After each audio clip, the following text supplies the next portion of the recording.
मैं सज्जन सिंह यादव, सहायक आचार्य इतिहास, राजकीय महाविद्यालय कोटपूतली। प्रिय विद्यार्थियों, बीए पार्ट सेकंड ईयर इतिहास विषय के विद्यार्थियों हेतु प्रस्तुत वीडियो का विषय है सल्तनत कालीन राजस्व व्यवस्था एवं वित्त व्यवस्था। पहले हम राजस्व व्यवस्था का अध्ययन करते हैं। देखिए, दिल्ली सल्तनत की आय का जो सबसे महत्वपूर्ण साधन था वो भू राजस्व था। इसके अतिरिक्त लूट में प्राप्त धन का भी महत्वपूर्ण स्थान था, लेकिन सबसे महत्वपूर्ण जो स्रोत माना गया है वो भू राजस्व ही था। सल्तनत काल में राज्य की समस्त भूमि को 4 भागों में बांटा गया है। पहली है खालसा भूमि, दूसरी है इक्ता भूमि, तीसरी सामंतों की भूमि और चौथी इनाम एवं वक्फ के रूप में दी गई भूमि। तो देखिए, खालसा भूमि जो होती थी वो पूर्णतः केंद्र के नियंत्रण में होती थी और राजस्व विभाग के पदाधिकारी जैसे चौधरी, मुकदम, आमिल आदि इस भूमि का प्रबंध करते थे, अर्थात इस भूमि से कर वसूल करके सुल्तान को भेजते थे।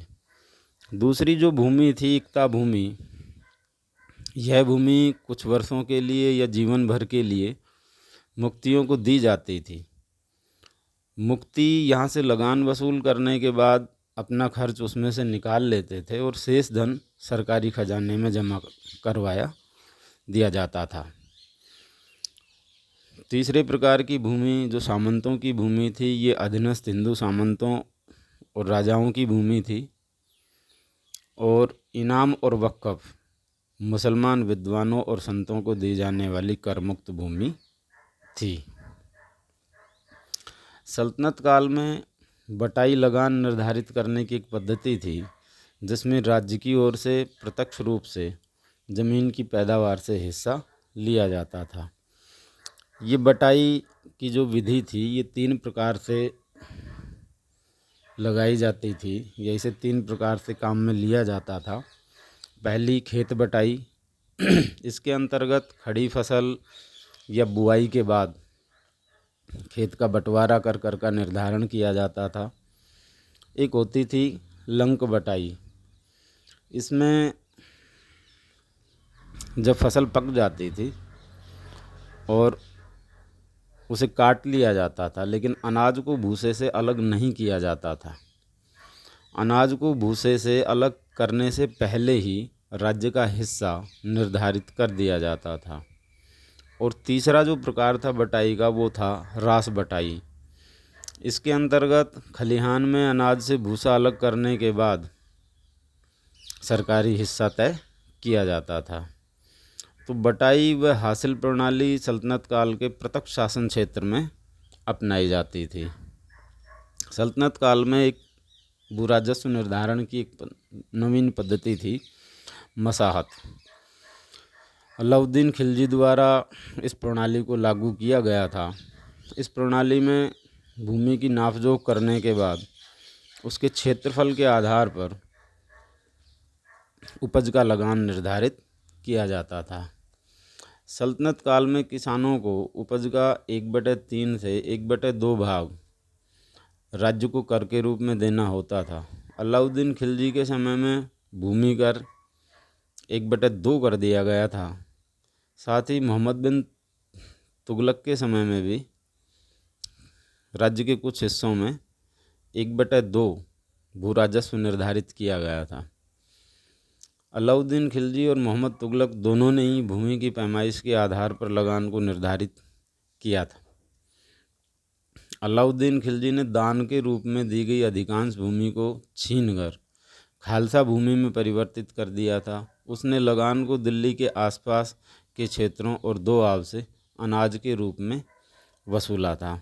फिरोज तुगलक ने एक नवीन कर सिंचाई कर लगाया था जिसे हक ए सर्स कहा गया है। अब हम लेते हैं सल्तनत कालीन वित्त विभाग या वित्त व्यवस्था। देखिए, सल्तनत कालीन जो वित्त व्यवस्था थी वो सुन्नी विधि विज्ञों की हनीफी शाखा के वित्त सिद्धांतों पर आधारित थी। मुस्लिम विधि विज्ञों ने सल्तनत काल में वसूले जाने वाले करों को धार्मिक कर अर्थात ज़कात एवं धर्मनिरपेक्ष करों जैसे जजिया, खम्स और खराज में विभाजित किया है।